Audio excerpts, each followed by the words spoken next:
ഈശോ മിശിഹായ്ക്ക് സ്തുതിയായിരിക്കട്ടെ. Praise be to Jesus. Hallelujah.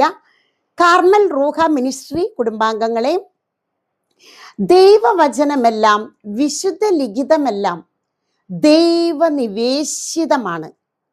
അവ 4 കാര്യങ്ങൾക്ക് ഉപകരിക്കുന്നു: പ്രബോധനത്തിനും, ശാസനത്തിനും, തെറ്റുതിരുത്തലിനും, നീതിയുടെ പരിശീലനത്തിനും അവ ഉപകരിക്കുന്നു.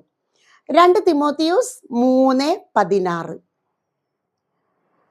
ദൈവവചനം അല്ലെങ്കിൽ വിശുദ്ധ ലിഖിതമെല്ലാം ദൈവനിവേശിതമാണ്.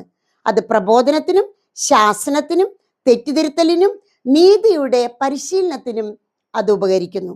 ഒരു മനുഷ്യനെ പൂർണ്ണനാക്കുന്നു. ദൈവഭക്തിയിൽ ഉറച്ചു നിൽക്കാൻ ശക്തി തരുന്നു.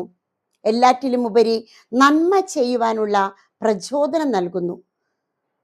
പ്രിയപ്പെട്ടവരെ, ദൈവവചനം എപ്പോഴും നമ്മുടെ അധരത്തിലും ഹൃദയത്തിലും മനസ്സിലും ചിന്തയിലും ശിരസ് മുതൽ കാൽപാദം വരെ ദൈവവചനം നമ്മുടെ കൂടെ ഉണ്ടായിരിക്കണം. ദൈവവചനത്തിൻ്റെ ശക്തി, അഭിഷേകം നമ്മിൽ നിറയട്ടെ എന്ന് പ്രാർത്ഥിക്കുകയാണ്. എല്ലാവർക്കും 2 തിമോത്തിയോസ് 3:16 അഭിഷേകം എല്ലാവർക്കും ലഭിക്കട്ടെ. ഇതുവഴി ഈ 4 കാര്യങ്ങൾ വഴി വീട്ടിൽ ജീവന്റെ ഭാഷ സംസാരിക്കാൻ ശക്തരാക്കട്ടെ എന്ന് പ്രാർത്ഥിക്കുകയാണ്. ആമേൻ.